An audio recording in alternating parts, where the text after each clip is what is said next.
Hello students, myself Gaurav Mishra. आज हम discuss करेंगे NTA JEE main test number 76 chemistry paper. Okay, आज है 3rd August।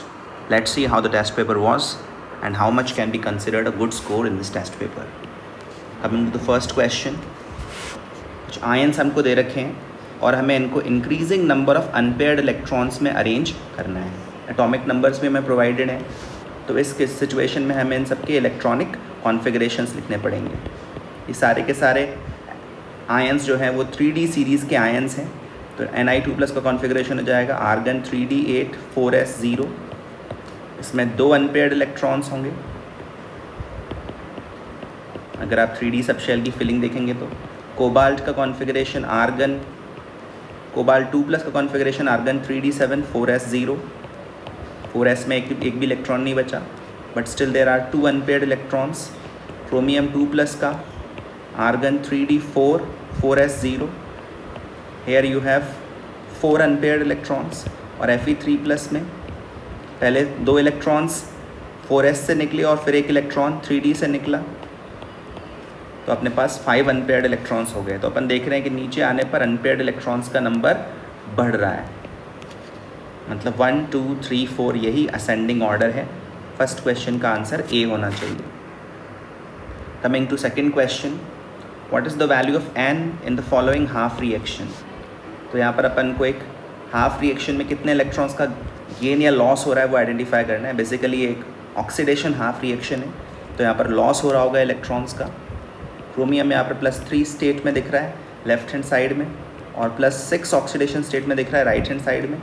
एक एक क्रोमियम एटम ही है दोनों तरफ, इसका मतलब 3 इलेक्ट्रॉन्स का लॉस हो रहा है clearly.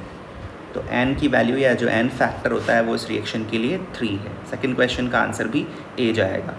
Coming to the third question, यहाँ पर दे रखा है कि एक फर्स्ट ऑर्डर रिएक्शन है, रिएक्टेंट की कॉन्सेंट्रेशन 1/4 हो जाती है इनिशियल वैल्यू की 10 मिनट्स में। तो आपको यहाँ से रेट कांस्टेंट की वैल्यू फाइंड करनी है। इस क्वेश्चन को आप हाफ लाइफ के कंसेप्ट से भी कर सकते हैं। आपको पता है कि फर्स्ट ऑर्डर रिएक्शन में A0 से A0/2 जाने में और A0/2 से A0/4 जाने में सेम टाइम लगता है, और टोटल टाइम यहाँ पर 2 टाइम्स T½ के बराबर लगेगा, जो कि 10 मिनट्स है अकॉर्डिंग टू द क्वेश्चन। तो यहाँ से हाफ लाइफ की वैल्यू हो गई 5 मिनट्स। अगर हाफ लाइफ 5 मिनट्स है तो फिर हम रेट कांस्टेंट फाइंड कर सकते हैं। हाफ लाइफ का फॉर्मूला फर्स्ट ऑर्डर रिएक्शंस में होता है ln2/k। तो यहाँ से अपन को k की वैल्यू मिल जाएगी 0.693 is the value of ln2 divided by 5। Units होंगी मिनट इनवर्स। इस क्वेश्चन में आपको यूनिट्स पर भी ध्यान देना है। डिवीजन करने पर ये वैल्यू आ रही है 0.1386 minute inverse, which again can be seen in option A. तो इस क्वेश्चन का आंसर भी ए है। First 3 questions have the answer A. Coming to the fourth question, bond structure in n-type semiconductor। तो सेमीकंडक्टर में हम जानते हैं कि वैलेंस बैंड और कंडक्शन बैंड के बीच का डिफरेंस कम होता है, ठीक है। n-type सेमीकंडक्टर्स में एक्स्ट्रा इलेक्ट्रॉन्स प्रेजेंट होते हैं। फ्री इलेक्ट्रॉन्स जो प्रेजेंट होते हैं, एक ऐसा इलेक्ट्रॉन प्रेजेंट होता है पर एटम जो कि बॉन्डिंग में पार्टिसिपेट नहीं कर रहा होता है, फ्री होता है मूव करने के लिए, और ऐसे फ्री इलेक्ट्रॉन्स जो हैं वो कंडक्शन बैंड के काफ़ी क्लोज होते हैं। तो जो डायग्राम n-टाइप सेमीकंडक्टर के लिए अप्रोप्रिएट लग रहा है वो है 1। 5वें क्वेश्चन पर आते हैं। यहाँ पर सॉलिड XeF2 और AsF5 की रिएक्शन हो रही है 1:1 रेशियो में। तो यहाँ पर एक्चुअली F- आयन का ट्रांसफ़र होता है। F- आयन का ट्रांसफ़र होता है from XeF2 to AsF5, arsenic पेंटाफ्लोराइड,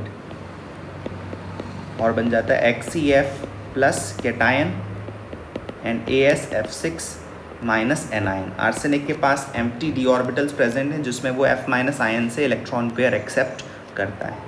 तो ये रिएक्शन तो आपको एज अ फैक्ट पता होनी चाहिए। एक तरह का आयनिक कंपाउंड यहाँ बन जाएगा। तो 5th क्वेश्चन का आंसर है सी। कमिंग टू 6th क्वेश्चन, यहाँ पर अपन को RS नॉमेनक्लेचर और EZ नॉमेनक्लेचर का यूज़ करना है। सबसे पहले तो आप लोग पहचान लीजिए कि नंबरिंग कहाँ से करनी है। नंबरिंग तो फंक्शनल ग्रुप वाली साइड से करेंगे। ठीक है, टोटल अपने पास 6 कार्बन की चेन है। तो सेकंड और फोर्थ कार्बन पर अपन को, मतलब डबल बॉन्ड पर और फोर्थ नंबर के कार्बन पर अपन को कॉन्फ़िगरेशंस देखने हैं। अगर अपन डबल बॉन्ड पर फोकस करें तो डबल बॉन्ड में पर अगर अपन फोकस करें तो अपन को ग्रुप्स को प्रायोरिटी असाइन करनी होगी, नंबरिंग असाइन करनी होगी। ठीक है, डबल बॉन्ड के एक तरफ एक COOH ग्रुप लगा हुआ और एक तरफ उसी तरफ मिथाइल ग्रुप भी लगा हुआ है। तो ये COOH ग्रुप जो है वो हायर प्रायोरिटी ग्रुप है। यहाँ पर आपको प्रायोरिटीज असाइन करनी होती हैं एटॉमिक नंबर्स के बेसिस पर। और अगर दूसरी साइड अपन देखें तो डबली बॉन्डेड कार्बन के दूसरी तरफ एक हाइड्रोजन अटैच्ड है और एक बड़ा सा ग्रुप अटैच्ड है। तो ऑब्वियसली हाइड्रोजन की प्रायोरिटी लोअर है और इस वाले ग्रुप की प्रायोरिटी हायर है। अब अगर आप ध्यान से देखें तो higher priority groups double bond के ऑपोजिट साइड पर आपको दिखाई दे रहे हैं, डबल बॉन्ड के ऑपोजिट साइड पर। और जब ऐसा होता है तो कॉन्फ़िगरेशन ई कहा जाता है। एंड जेजन वर्ड से जो आया है वर्ड लेटर ई कॉन्फ़िगरेशन असाइन किया जाएगा डबल बॉन्ड पर। और जहाँ तक इस कायरल कार्बन का सवाल है, इस कायरल कार्बन पर हाइड्रोजन अटैच्ड है towards the viewer, OH group attached है अवे फ्रॉम द व्यूअर, फिर एक आइसोप्रोपाइल ग्रुप अटैच्ड है। इसके अलावा एक डबल बॉन्ड अटैच्ड है। डबल बॉन्ड को हम मानते हैं कि एक कार्बन 2 कार्बन से अटैच्ड है, ऐसा अज्यूम करते हैं। ठीक है, इस तरह से इसको एक्सपेंड कर सकते हैं। फिर जब हम प्रायोरिटीज असाइन करने जाएंगे इस कार्बन के अराउंड ग्रुप्स को, तो OH group first priority group है। फिर ये वाला जो डबली बॉन्डेड ग्रुप है ये सेकंड प्रायोरिटी पर आ जाएगा, क्योंकि वैसे तो इधर वाले आइसोप्रोपाइल ग्रुप पर भी एक कार्बन पर 2 कार्बन्स अटैच्ड हैं, लेकिन आगे फिर इन कार्बन्स पर सिर्फ हाइड्रोजन्स अटैच्ड हैं। जबकि अगर आप इस सेकंड वाले प्रायोरिटी ग्रुप को देखोगे तो आगे वाले कार्बन पर भी कार्बन्स अटैच्ड हैं, तो इसकी प्रायोरिटी ज़्यादा है। ये third priority group, hydrogen least priority group. फिर आप अपना हाथ राइट हैंड घुमाइए 1 से 2 से 3, आप देखेंगे कि ये क्लॉकवाइज मैनर में घूम रहा है। ठीक है ना, क्लॉकवाइज मैनर में घूमने पर तो कॉन्फ़िगरेशन R होना चाहिए था, बट ये जो लीस्ट प्रायोरिटी ग्रुप है ये टुवर्ड्स द व्यूअर है, और टुवर्ड्स द व्यूअर होने के कारण कॉन्फ़िगरेशन R की जगह S बोला जाएगा। तो फोर्थ नंबर के कार्बन पर कॉन्फ़िगरेशन S है और जो डबल बॉन्ड है उस पर कॉन्फ़िगरेशन E है। 2 पर E एंड 4 पर S। That should be the correct stereochemical notation, right. Coming to the 7th question, आपको आयनिक रेडियस का ऑर्डर बताना है इसमें। तो अपन कुछ चीज़ें तो आप यहाँ पर क्लियरली जानते हैं कि Li+ का साइज़ Na+ से छोटा होगा, क्योंकि ग्रुप में नीचे जाने पर साइज़ बढ़ेगा। ऐसे ही Mg2+ का साइज़ बड़ा होगा Be2+ से। और हम ये भी जानते हैं कि Li+ बड़ा होगा Be2+ से। ज़्यादा पॉजिटिव चार्ज आने पर साइज़ कम होता है। तो Na+ should be larger than Li+, which is larger than Be2+। इतना तो हम श्योर हैं। Mg2+ is larger than Be2+। ये सारी बातें अगर आप ऑब्ज़र्व करने जाओगे, ठीक है ना, तो ये सारी बातें आपको सेकंड वाले ऑप्शन में नज़र आएंगी। तो 7th क्वेश्चन का आंसर होना चाहिए B। Coming to the 8th question, यहाँ पर x एम्पियर्स करंट पास किया गया है मोल्टन AlCl3 से 96.5 सेकेंड्स के लिए 0.09 ग्राम ऑफ एल्यूमिनियम डिपॉजिट हुआ है। हमको x की वैल्यू आइडेंटिफाई करनी है। तो सबसे पहले तो आप यहाँ पर जो रिडक्शन की रिएक्शन है उसको आइडेंटिफाई करें। एल्यूमिनियम आयंस 3 इलेक्ट्रॉन्स गेन करके एल्यूमिनियम मेटल में कन्वर्ट हो रहे हैं। ठीक है, 0.09 ग्राम ऑफ एल्यूमिनियम का मतलब हो गया 90 मिलीग्राम ऑफ एल्यूमिनियम, जिसको अगर मैं 27 मिलीग्राम्स पर मिलीमोल से डिवाइड करूं तो मुझे मिलीमोल्स मिल जाते हैं 10/3 मिलीमोल्स। 10/3 मिलीमोल्स एल्यूमिनियम डिपॉजिट करवा रहे हैं अपन। To deposit 10/3 millimoles aluminium we need 10 millimoles of electrons. 3 times चाहिए इलेक्ट्रॉन्स, इलेक्ट्रॉन का कोफिशिएंट 3 है। तो 10 मिलीमोल इलेक्ट्रॉन का मतलब हो गया 0.01 मोल इलेक्ट्रॉन्स। और उनका चार्ज कितना होगा उसके लिए आप 96,500 से मल्टीप्लाई करें तो आपको पता चलेगा कि 965 कूलम्स ऑफ चार्ज हमें रिक्वायर्ड है। और करंट होता है charge passed upon time taken.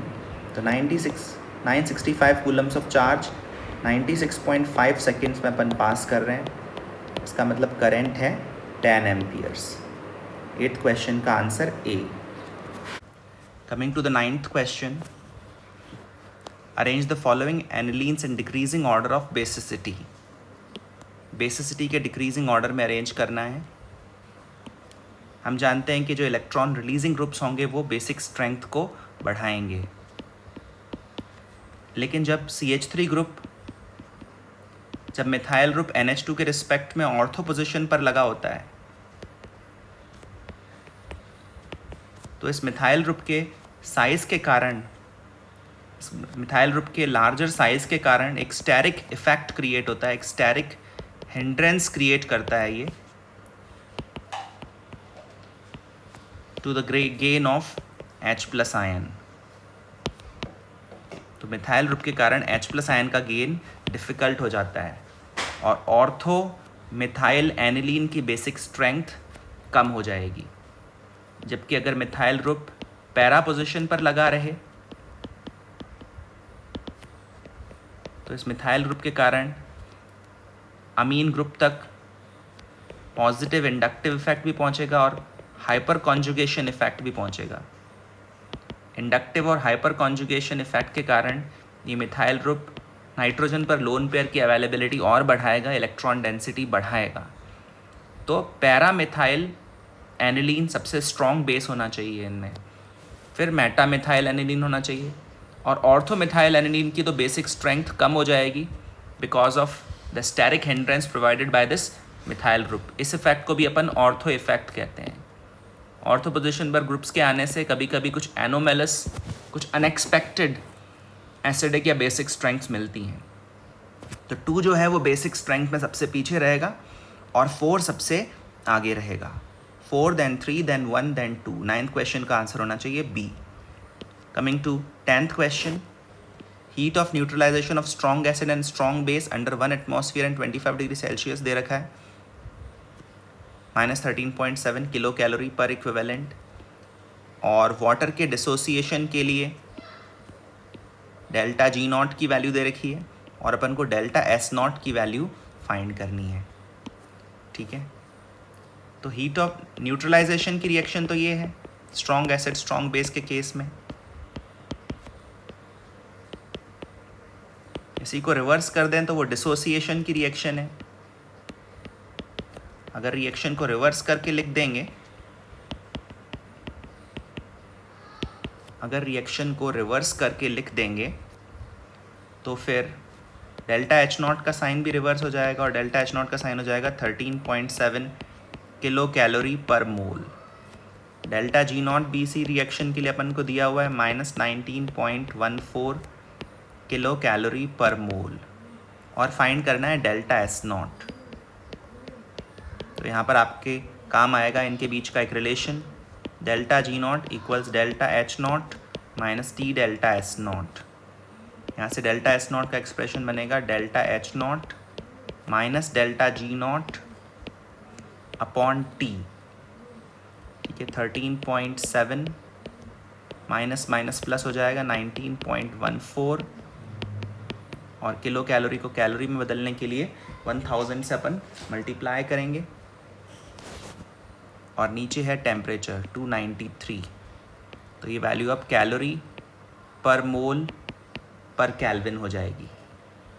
ठीक है ना, calorie per mole per kelvin में अपन को वैल्यू चाहिए। So this is 32.94 into 1000। अच्छा, ये टेम्परेचर 298 केल्विन है divided by 298 calorie per mole per kelvin. ये कैलकुलेशन अगर आप करेंगे तो ये वैल्यू आपको सेकंड ऑप्शन के साथ मैच करती हुई पता चलेगी 110.2 calorie per mole per kelvin. Coming to the 11th question, what is Z in the following sequence of reactions. अपन को फाइनल प्रोडक्ट Z आइडेंटिफाई करना है। तो चलिए लिखते हैं सीक्वेंस वाइज रिएक्टेंट्स प्रोडक्ट्स। पहली रिएक्शन में एसिटाइलिन की एक स्ट्रॉन्ग बेस से रिएक्शन हो रही है, ठीक है ना। तो एसिटाइलिन के जो एसिडिक हाइड्रोजन्स हैं वो एब्स्ट्रैक्ट हो जाएंगे। एसिडिक हाइड्रोजन्स एब्स्ट्रैक्ट होने के बाद ये एक स्ट्रॉन्ग न्यूक्लियोफाइल में कन्वर्ट हो जाएगा। फिर CH3I के साथ रिएक्शन करा रहे हैं उसके 2 मोल्स लेकर। ऐसे सिचुएशन में न्यूक्लियोफिलिक सब्स्टिट्यूशन होगा और न्यूक्लियोफिलिक सब्स्टिट्यूशन होने के बाद ये 2 ब्यूटाइन में कन्वर्ट हो जाएगा। उसके बाद अपन हाइड्रेशन कर रहे हैं, HgSO4 H2SO4 से हाइड्रेशन कर रहे हैं। ऐसा करने पर ये कीटोन में कन्वर्ट हो जाएगा, और जब ये कीटोन में कन्वर्ट हो जाएगा तो फिर अपन इसका ब्रोमोफॉर्म रिएक्शन करा रहे हैं, NaOH + Br2, और उसके बाद हाइड्रोलिसिस भी कर रहे हैं, एसिडिफिकेशन भी कर रहे हैं। तो ब्रोमोफॉर्म रिएक्शन में पहले तो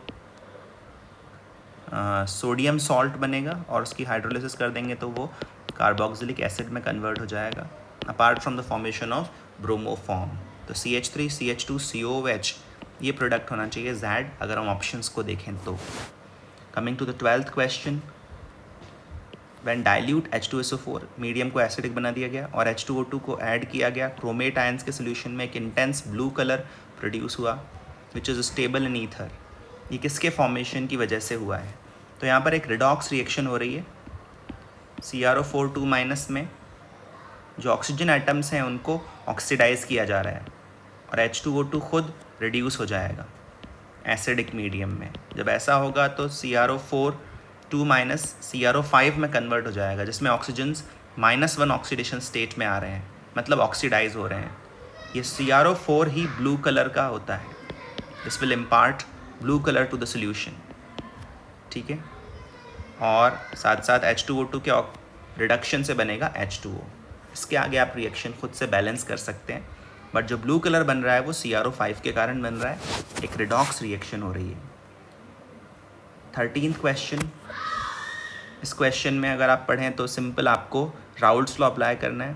प्योर लिक्विड A का वेपर प्रेशर दे रखा है, लिक्विड B के साथ आइडियल सोल्यूशन बनाया है, B का मोल फ्रैक्शन 0.2 है, टोटल वेपर प्रेशर 84 टॉर है। तो आपको वेपर प्रेशर बताना है प्योर लिक्विड B का, ठीक है। तो P0 A की वैल्यू 70 टॉर, PB0 अपन को फाइंड करना है। मोल फ्रैक्शन ऑफ A अगर आप देखें तो 0.8 होगा, मोल फ्रैक्शन ऑफ B 0.2 है। टोटल वेपर प्रेशर 84 टॉर है। अब हमको अप्लाई करना है राउल्ट्स लॉ। तो P टोटल इस X से PA0 0.8 times 70, XB PB0 0.2 times PB0, total pressure 84 torr. यहाँ से अगर मैं सॉल्व करूँ तो आगे बढ़ने पर PB0 की वैल्यू मिलती है 84 - 56 अपॉन 0.2। 84 - 56 अपॉन 0.2 अगर आप सॉल्व करेंगे तो ये 140 टॉर आएगा। तो PB0 की value 140 torr, that we can observe in option A, ठीक है। Coming to 14th question, Gabriel phthalimide synthesis किस एल्काइल हैलाइड पर यूज़ कर सकते हैं? गैब्रियल थैलिमाइड सिंथेसिस में एसेंशियली न्यूक्लियोफिलिक सब्स्टिट्यूशन होता है। पहले आप थैलिमाइड लेते हैं और फिर उसकी KOH से रिएक्शन कराते हैं। इस तरह का एक सॉल्ट बनता है और फिर उसकी एल्काइल हैलाइड के साथ न्यूक्लियोफिलिक सब्स्टिट्यूशन रिएक्शन कराते हैं। न्यूक्लियोफिलिक सब्स्टिट्यूशन रिएक्शन कराने के लिए 1 degree alkyl halide most suitable है, most suitable for SN2 reaction. यहाँ पर SN2 रिएक्शन ही हो रही है। तो अगर अपन देखें कौन सा एल्काइल हैलाइड हमारे लिए सबसे अच्छा रहेगा तो अपन को दिखाई देगा कि फर्स्ट वाला ऑप्शन मोस्ट अप्रोप्रिएट है। Coming to 15th question, red colour of oxy haemoglobin किस वजह से है? तो यहाँ पर होता क्या है कि oxy haemoglobin is a complex of Fe2+ ions with O2 molecules oxygen molecules as ligands. यहाँ पर सिग्निफिकेंट क्रिस्टल फील्ड स्प्लिटिंग होती है और Fe2+ के 6 इलेक्ट्रॉन्स T2G लेवल में भरे जाते हैं और फिर लाइट से एनर्जी एब्जॉर्ब करके ये इलेक्ट्रॉन्स EG लेवल में जाते हैं, फिर डी एक्साइट होकर आते हैं। तो यहाँ पर डी ट्रांजिशंस होते हैं और ये डी ट्रांजिशंस ही Fe ऑक्सी होमोग्लोबिन को कलर इम्पार्ट करने के लिए रिस्पॉन्सिबल होते हैं। Coming to 16th question, the RMS speed of gas molecules at 25 Kelvin and 1.5 bar is 100 metre पर सेकेंड। टेम्परेचर अगर 100 केल्विन पर ले जाएं, प्रेशर 6 बार पर ले जाएं तो RMS स्पीड क्या हो जाएगी। तो यहाँ पर आपको एक बात के बारे में क्लियर होना पड़ेगा कि RMS स्पीड टेम्परेचर पर डिपेंडेंट है, गैस की आइडेंटिटी पर डिपेंडेंट है, प्रेशर पर डिपेंडेंट नहीं है। आप इस फॉर्मूला को अप्लाई करें, इस पर फेथ रखें, ये आइडियल गैसेस के लिए एप्लीकेबल है। आप देखेंगे कि root mean square speed at temperature T2 upon root mean square speed at temperature T1 is simply the square root of T2 by T1। ठीक है ना। T2 temperature 100 kelvin, T1 temperature 25 kelvin, उसका भी square root. पहले RMS speed 100 metre पर second थी, अब नई RMS स्पीड हमको फाइंड करनी है। वो नई RMS स्पीड आप देखेंगे 200 मीटर पर सेकेंड आएगी। तो प्रेशर की वैल्यू चेंज होता हुआ देखकर आपको कंफ्यूज नहीं होना है। 16th क्वेश्चन का आंसर ए होगा। कमिंग टू 17th क्वेश्चन, यहाँ पर आपको एक mRNA मॉलिक्यूल का सीक्वेंस बताना है। DNA टेम्पलेट स्ट्रैंड आपको एक दी हुई है। तो यहाँ पर आपको दो चीज़ें ध्यान रखनी पड़ेंगी। पहला तो आपको कॉम्प्लीमेंट्री बेसिस पता होने चाहिए, ठीक है ना, कौन सा बेस किसका कॉम्प्लीमेंट्री बेस है। तो साइटोसिन का कॉम्प्लीमेंट्री बेस होता है गुआनिन और गुआनिन का कॉम्प्लीमेंट्री बेस होता है साइटोसिन। एडेनिन का कॉम्प्लीमेंट्री बेस है थाइमिन और थाइमिन का कॉम्प्लीमेंट्री बेस है एडेनिन। दूसरी बात यह है कि RNA में thymine is replaced by uracil, uracil से रिप्लेस होता है, इसके लिए सिंबल अपन यूज़ करेंगे U। तो ये दो चीज़ें अपन को ध्यान रखनी है, AGCTA ये अपन को DNA का सीक्वेंस दे रखा है। अब अपन को इनके कॉम्प्लीमेंट्री बेसिस लिख देने हैं। A के लिए T, G के लिए C के लिए G, T के लिए A के लिए T, C के लिए G, A के लिए T, C के लिए G और T के लिए A। अब जहाँ जहाँ पर T आया है वहाँ पर U लिख देना है। तो UCG से शुरुआत होनी चाहिए और UCG से शुरुआत जो है वो सिर्फ B में दिखाई दे रही है। इसके आगे का भी टेम्पलेट आप देख सकते हैं मैच कर रहा है, ठीक है। तो mRNA मॉलिक्यूल का सीक्वेंस B ऑप्शन में हमको नज़र आ रहा है। 17th का आंसर होगा B। Coming to 18th question, 18th question में कुछ मिस्टेक है। आई थिंक यहाँ पर अपन को Kc की वैल्यू को Kp की वैल्यू में कन्वर्ट करना है। We are given the value of Kc at 900 degree Celsius, we have to find the value of Kp। तो यहाँ पर एक करेक्शन होना चाहिए, ये Kp होना चाहिए। किसी भी रिएक्शन के लिए आप जानते हैं Kp और Kc का रिलेशन लिख सकते हैं, Kp is equal to Kc RT to the power delta Ng। इस रिएक्शन के लिए डेल्टा Ng की वैल्यू है 1, Kc हो गया 0.083, R की वैल्यू भी 0.083 लेंगे और टेम्परेचर केल्विन में लेंगे। केल्विन में टेम्परेचर हो जाएगा 1173 केल्विन, 273 ऐड करके पावर रेज हो रही है 1। ये कैलकुलेशन अगर आप करेंगे तो ये वैल्यू काफ़ी क्लोज आएगी 8 के। तो इस क्वेश्चन का आंसर 18th क्वेश्चन का आंसर B होना चाहिए। Coming to 19th question, Acrilan fibre cloth, carpets और ब्लैंकेट्स बनाने में काम आता है। ये किसका पॉलीमर है? तो क्लोथ्स, कारपेट्स और ब्लैंकेट्स बनाने में पॉलीएक्राइलोनाइट्राइल का यूज़ आता है। पॉलीएक्राइलोनाइट्राइल, यहाँ पर आपको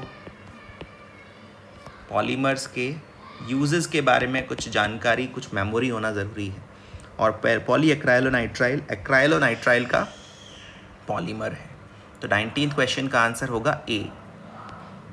कमिंग टू 20th का क्वेश्चन, यहाँ पर अपन को कार्बन फैमिली के एलिमेंट्स में प्रॉपर्टी के बारे में कुछ जजमेंट लेना है। डाउन द ग्रुप जाने पर एटॉमिक नंबर इंक्रीज होने पर प्रॉपर्टी कैसे वैरी करेगी।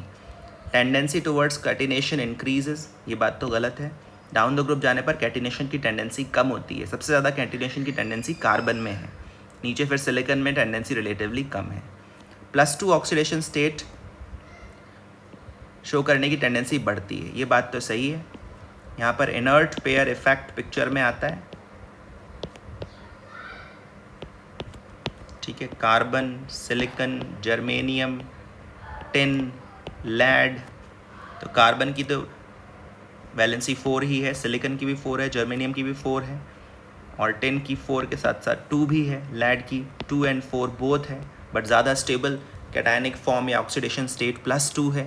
तो +2 स्टेट शो करने की टेंडेंसी डाउन द ग्रुप जाने पर बढ़ रही है, इस बात में कोई शक नहीं है। बी ऑप्शन ही करेक्ट होगा, यही इसका आंसर होगा। मेटेलिक कैरेक्टर डिक्रीज हो रहा है, ये बात गलत है। Metallic character down the group जाने पर इंक्रीज होता है। कॉम्प्लेक्सेस बनाने की टेंडेंसी 4 से ज़्यादा वैलेंसी रखते हुए ये डिक्रीज़ हो रही है, ये बात भी गलत है। नीचे जाने पर तो ऑक्टेट एक्सपेंशन पॉसिबल है, और फिर ज़्यादा बॉन्ड्स बनाए जा सकेंगे, ठीक है। तो 20th क्वेश्चन का answer B. Coming to 21st question, इनमें से कौन कौन से कंपाउंड ज़्यादा रिएक्टिव हैं इलेक्ट्रोफिलिक एरोमेटिक सब्स्टिट्यूशन के लिए टॉलुइन के मुकाबले।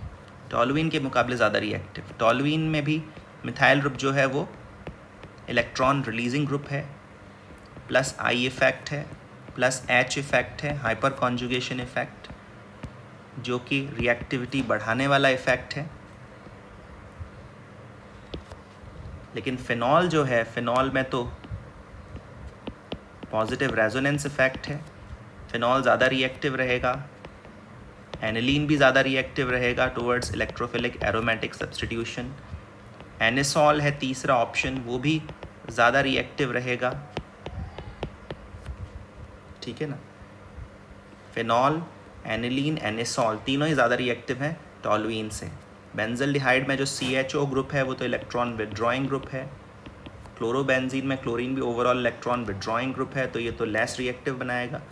फिनॉक्साइड आयन में O- जो है वो इलेक्ट्रॉन रिलीजिंग ग्रुप है और हाईली इलेक्ट्रॉन रिलीजिंग ग्रुप है। NHCO CH3 में भी ये जो नाइट्रोजन पर प्रेजेंट लोन पेयर है, ये भी इलेक्ट्रॉन डोनेटिंग ग्रुप है, पॉजिटिव रेजोनेंस इफेक्ट है। लेकिन COCH3 का रेजोनेंस इफेक्ट नेगेटिव है, ये डीएक्टिवेट करेगा रिंग को। तो अपने पास कितने कंपाउंड्स हो गए? Phenol, aniline, anisole, phenoxide ion, and then this compound which is phenyl N phenyl acetamide कह सकते हैं इसको। ये तो टोटल अपने पास कितने कंपाउंड्स हो गए? 5, more reactive than toluene. Coming to the next question, how many inter halogen compounds are not possible. Inter halogen compounds में बस यही ध्यान रखना होता है कि सेंट्रल एटम जो है वो लेस इलेक्ट्रोनेगेटिव होना चाहिए, ग्रेटर इन साइज होना चाहिए, और जो सराउंडिंग एटम है, corner atom, that should be more electronegative and smaller in size. Smaller in size होना चाहिए सेंट्रल एटम के कंपैरिजन में। तो ICl तो पॉसिबल होगा ही, IBr पॉसिबल होगा। IBr और BRI इफेक्टिवली सेम ही है formula wise. I don't know why ये लिखा हुआ है, 2 बार क्यों लिखा है। ClBr3 में सही है, ये पॉसिबल होगा। ClF3 पॉसिबल है, BrCl3 पॉसिबल है, ठीक है। ClBr3 पॉसिबल नहीं है actually, that's my mistake. ClBr3 में सेंट्रल एटम छोटा है और सराउंडिंग एटम बड़ा है, ये पॉसिबल नहीं है। BrI5 भी सिमिलरली पॉसिबल नहीं होगा। ICl3 और IF7 पॉसिबल होंगे। अब BRI और IBr 2 बार क्यों लिखा है? I don't know what's the reason. ये दोनों तो सेम ही हैं, ठीक है। अगर अपन BrI3 कंसिडर करें तो फिर ये पॉसिबल नहीं होगा, ठीक है। शायद इसमें यही दिखाने की कोशिश की गई है कि Br जो है वो सराउंडिंग एटम फर्स्ट केस में और सेकंड केस में आयोडीन सराउंडिंग एटम है, ठीक है। वैसे तो जिस तरह का क्वेश्चन है इसमें आंसर 2 जाना चाहिए, लेकिन अगर अपन इस तीसरे वाले कंपाउंड के बारे में भी थोड़ा विचार करें और क्वेश्चन में थोड़ा सा मिस्टेक जो है उसको सोचें तो आंसर 3 भी दे सकते हैं। यहाँ पर आयोडीन को सराउंडिंग एटम के तौर पर दिखाया गया है थर्ड वाले कंपाउंड में, जो कि बड़ा है साइज़ में, इस वजह से थर्ड वाला कंपाउंड भी अलाउड नहीं होगा। वैसे तो इस क्वेश्चन में एरर है, अगर इसका आंसर 2 देते हैं तो ज़्यादा अप्रोप्रिएट होगा। अगर ये थर्ड वाला कंपाउंड ना रहे और आंसर 2 दिया जाए तो ज़्यादा बेटर रहेगा। Coming to 23rd question, ammoniacal silver nitrate के साथ वाइट प्रेसिपिटेट कौन कौन दे सकता है। यहाँ पर बेसिकली आपको टर्मिनल एल्काइंस के बारे में सोचना पड़ेगा। टर्मिनल एल्काइंस जिनके पास एसिडिक हाइड्रोजन होता है वो अमोनियकल सिल्वर नाइट्रेट के साथ रिएक्ट कर पाते हैं और वाइट प्रेसिपिटेट फॉर्म करते हैं। तो इथाइन ऐसा करेगा, प्रोपाइन ऐसा करेगा, 2 ब्यूटाइन नहीं करेगा, लेकिन ये 1 ब्यूटाइन ज़रूर करेगा। टोटल 3 कंपाउंड्स वाइट प्रेसिपिटेट देंगे with ammoniacal silver nitrate. 24th question में total number of feasible products कितने होंगे including stereoisomers in the following reaction. अब यहाँ पर आप एक बात ध्यान से देखिए, मिथाइल ग्रुप की ओरिएंटेशन फिक्स कर दी गई है और ये ओरिएंटेशन फिक्स करने के बाद इसको हम चेंज नहीं कर सकते। इस रिएक्शन में कार्बोकेटायन बनता है, कार्बोकेटायन आप किसी भी कार्बन पर बनवा दीजिए, दोनों ही कार्बन्स कार्बोकेटायन फॉर्मेशन के पॉइंट ऑफ व्यू से इक्विवेलेंट हैं। फिर ब्रोमाइड आयन ऐड होगा। अब ब्रोमाइड आयन इस रिंग के ऊपर या नीचे दोनों तरफ से ऐड हो सकता है, लेकिन ये जो मिथाइल ग्रुप है इसका ओरिएंटेशन तो फिक्स रहेगा। तो यहाँ पर 2 कंपाउंड्स बन सकते हैं मिथाइल ग्रुप का ओरिएंटेशन फिक्स रखते हुए। ये 2 ही इसके स्टीरियो आइसोमर्स पॉसिबल होंगे। आंसर की में वैसे आंसर 4 दिया हुआ है, उन्होंने इस ऊपर वाले कार्बन के अबाउट भी अरेंजमेंट को चेंज किया है, जो कि मेरे अकॉर्डिंग पॉसिबल नहीं है क्योंकि अपन ने ओरिएंटेशन फिक्स कर दिया है क्वेश्चन में ही। आंसर इसका 2 होना चाहिए। I would like to claim the answer to be 2, ठीक है। 25th क्वेश्चन, pH 5 है, उसके बाद एसिड ऐड करके pH 2 पर ले गए। हाइड्रोजन आयन की कॉन्सेंट्रेशन कितने टाइम्स बढ़ी है। जब pH 5 है तो हाइड्रोजन आयन की concentration 10 to the power -5 molar होगी, क्योंकि pH होता है -log H+ आयन कॉन्सेंट्रेशन, और जब 2 हो गया तो हाइड्रोजन आयन की concentration 10 to the power -2 molar हो गई। तो आप देख सकते हैं ये 1000 टाइम्स बढ़ी है। इस क्वेश्चन का आंसर होगा 1000। 25th क्वेश्चन का आंसर 1000, ठीक है ना। ओवरऑल ये एवरेज लेवल ऑफ पेपर मुझे लगा। कुछ अच्छे क्वेश्चंस हैं, बहुत इजी तो नहीं है test paper. Any score is in excess of 75 is very good, and score which is below 60 would be considered a little unsatisfactory according to me. कुछ अच्छे क्वेश्चंस हैं, कुछ काफ़ी इजी क्वेश्चंस भी हैं। ओवरऑल स्कोरिंग पेपर है मेरे according, ठीक है। तो आज के लिए इतना ही, मिलेंगे फिर किसी और टेस्ट पेपर के डिस्कशन में। तब तक के लिए अपना ध्यान रखिए और पढ़ाई करते रहिए। Thank you very much.